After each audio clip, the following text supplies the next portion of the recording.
एक बात बताओ, आखिर बड़ा गुनाह कौन सा है, रेप या मूर्ति पूजा?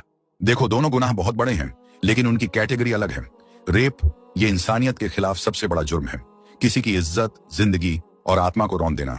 इसकी सजा दुनिया में भी है और आखिरत में भी है, चाहे कानून की अदालत हो या अल्लाह की अदालत।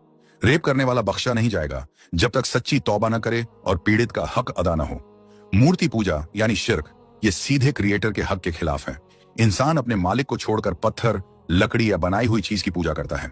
इस गुनाह की सजा दुनिया में नहीं दी जाती, बल्कि ये सिर्फ और सिर्फ आखिरत में अल्लाह खुद देगा। और अल्लाह ने साफ कहा है कि अगर कोई इंसान शिर्क पर मर गया तो उसे कभी माफ नहीं किया जाएगा। तो समझ लो, रेप की सजा दुनिया फंसा आखिरत दोनों में। मूर्ति पूजा की सजा दाशास सीधे आखिरत में। और ये अल्लाह के नजदीक सबसे बड़ा गुनाह है जिसे बिना तौबा के माफ नहीं किया जाएगा। मतलब रेप करने वाले को भी माफी मिल सकती है, लेकिन मूर्ति पूजा करने वाले को माफी नहीं? माफी दोनों को मिल सकती है अगर वो तौबा कर ले, लेकिन फर्क सिर्फ इतना है कि किसी के जुल्म किया तो तौबा भी करना है और उस इंसान से भी माफी मांगना है जिसके जुल्म हुआ। लेकिन शिरक करने वाला सिर्फ अल्लाह से माफी मांगेगा और शिरक छोड़ देगा तो उसको अल्लाह भी माफ कर देगा। तो अगर किसी के साथ जुल्म किया तो उससे भी और अल्लाह से भी माफी मांगना है, और मूर्ति पूजा करने वाले को सिर्फ अल्लाह से माफी मांगना होगा।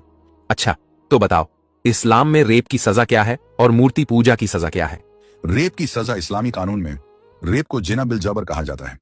इसकी सजा बहुत सख्त है। अगर गुनाह साबित हो जाए तो हुकूमत को हक है कि रेपिस्ट को फांसी तक दी जाए या बहुत सख्त सजा दी जाए।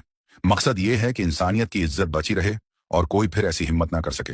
मूर्ति पूजा शिर्क की सजा, इस दुनिया में इसकी कोई कानूनी सजा नहीं रखी गई क्योंकि ये इंसान और उसके क्रिएटर का मामला है, लेकिन आखिरत में इसका अंजाम सबसे सख्त है। अगर कोई शिर्क पर मर गया और तौबा न की तो जन्नत उसके लिए हराम कर दी जाएगी और जहन्नम ही ठिकाना होगा। तो साफ है, रेप इंसानियत पर सबसे बड़ा जुर्म, सजा दुनिया और आखिरत दोनों में। मूर्ति पूजा शानमा क्रिएटर के खिलाफ सबसे बड़ा गुनाह जिसकी सजा आखिरत में है, और अगर तौबा ना हो तो कभी माफ नहीं।